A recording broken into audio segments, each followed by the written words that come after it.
ઉધનામાં ફાઇનાન્સરની office પર 2 round ફાયરિંગનો મામલો સામે આવ્યો હતો. આ મામલો ફાયરિંગ કેસમાં ઝડપાયેલા 4 આરોપીઓનું સરઘસ ઉધના પોલીસે સ્થાનિક વિસ્તારમાં સરઘસ કાઢીને તેમને કાયદાનું પાઠ ભણાવ્યું હતું. ઉધના અને સુરત ક્રાઇમ બ્રાન્ચે ફાયરિંગ કેસમાં 4 આરોપીઓની ધરપકડ કરી કાયદેસરની કાર્યવાહી હાથ ધરી હતી.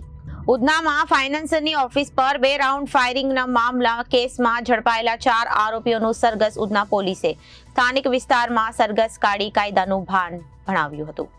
ઉધના અને સુરત ક્રાઇમ બ્રાન્ચે ફાયરિંગ કેસમાં 4 આરોપીઓની ધરપકડ કરી છે, જ્યારે કેસમાં મુખ્ય આરોપીએ ગુરમુખ અને શુભમ ઉર્ફે માફિયા પોલીસ પકડથી દૂર ઉધના આશીર્વાદ ટાઉનશીપ ખાતે આવેલા દીપક પવાર નામના ફાઇનાન્સરની ઓફિસ પર ફાયરિંગ કરતું હતું.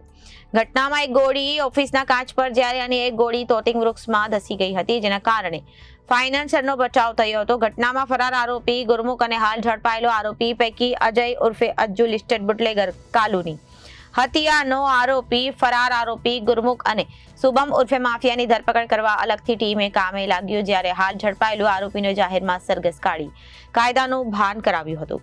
ગત 28મી નવેમ્બરે મોડી સાંજે બની હતી આ ફાયરિંગની ઘટના. પાછળનું મુખ્ય કારણ રૂપિયાની લેતી દેતી હતું.